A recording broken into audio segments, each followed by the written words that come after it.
আচ্ছা, তোমরা তো সবাই জানোই সামনেই চৈত্র সংক্রান্তি, মানে চৈত্র মাসের শেষ দিন। সেদিন মোটামুটি প্রত্যেকের ঘরেই কিন্তু আম দিয়ে টক ডাল আর তেতো ডালটা কমন থাকবেই। আর এই তেতো ডালটা যে আমার কি ভীষণ ভালো লাগে, বাজারে যবে থেকে সজনে ওঠে তবে থেকে আমরা এই তেতো ডালটা যখনই সুযোগ পাই তখনই বানিয়ে খাই। তেতো ডালটা বানানোর জন্য আমি এখানে একটি পাত্রে জল গরম করে নিয়েছি। তারপর কাঁচা মুগ ডালটাকে খুব ভালো করে বেশ কয়েকবার ধুয়ে দিয়ে দিয়েছি, আর সাথে পরিমাণ মতো নুনও দিয়ে দিয়েছি। মুগ ডাল সেদ্ধ হতে একটু বেশি সময় লাগে। ডালটা ভালোভাবে সেদ্ধ হয়ে এলে তার মধ্যে পরিমাণ মতো হলুদ দিয়ে খুব ভালো করে মিক্স করে নেব। সংক্রান্তির দিন কিন্তু অনেক রকমের তেতো খেতে হয়, কিন্তু আমার এই একটাই অপশন, সেটা হচ্ছে এই তেতো ডাল, কারণ আমি তেতো খেতেই পারি না। এবারে আমি কেটে রাখা লাউ আর সজনেটা ডালের মধ্যে দিয়ে দিলাম। ডালটা আমি একটু পাতলাই রেখেছি, যাতে এগুলো যতক্ষণে সেদ্ধ হবে ততক্ষণে ডালটা একটু ঘন হয়ে যাবে। তারপর সবকিছু ভালো করে সেদ্ধ হয়ে গেলে একটু চিনি দিয়ে দিয়েছি, কারণ মুগ ডালে লবণটাকে ব্যালেন্স করার জন্য একটু চিনি না দিলে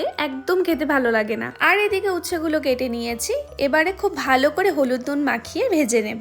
গরম গরম ভাতের সাথে এরকম উচ্ছে ভাজা খেতে কিন্তু অনেকেই পছন্দ করে, তবে আমি তেতো দেখলে এতটাই ভয় পাই যে কোনোদিনও টেস্ট করার সাহসই পাইনি। যাই হোক, উচ্ছেগুলো ভাজা হয়ে গেলে তুলে নিয়ে একটি তরকা প্যানে সোমবারের জন্য প্রথমে তেজপাতা আর শুকনো লঙ্কা দিয়েছি। বড় তেজপাতা থাকলে না, আমি এভাবেই মাঝখানে একটা টুকরো করে ছোট করে দিই। এরপর এই সোমবারের মধ্যে দিয়ে দেবো কিছুটা রাঁধুনি। রাঁধুনিটা একটু হাতে ঘষে দিলে স্মেলটা দারুণ আসে। তারপর এর মধ্যে কিছুটা আদা বাটা দিয়ে খুব ভালো করে ভেজে নিয়ে সেই ডালটার মধ্যে ঢেলে দিয়েছি। অনেকেই কড়াইতেই ডাল সোমবার দেয়, যেটা আমিও আগে করতাম, কিন্তু এখন আমার এভাবে খুব ইজি প্রসেস মনে হয়। সবকিছু একসাথে আবারও কিছুক্ষণ ফুটিয়ে উচ্ছেগুলোকে দিয়ে দিয়েছি। তোমরা যদি একটু বেশি তেতো পছন্দ করো তাহলে তোমরা উচ্ছেগুলোকে দিয়ে আরো একটু ফুটিয়ে নেবে, কিন্তু আমি যেহেতু তেতো পছন্দ করি না, তাই উচ্ছেগুলো দিয়েই সঙ্গে সঙ্গে গ্যাসের ফ্লেমটা অফ করে দিয়েছি। সবশেষে কিন্তু ঘি দিয়ে ভালো করে মিক্স করে একটা ঢাকনা দিয়ে কিছুক্ষণের জন্য ঢেকে রেখে দিয়েছিলাম।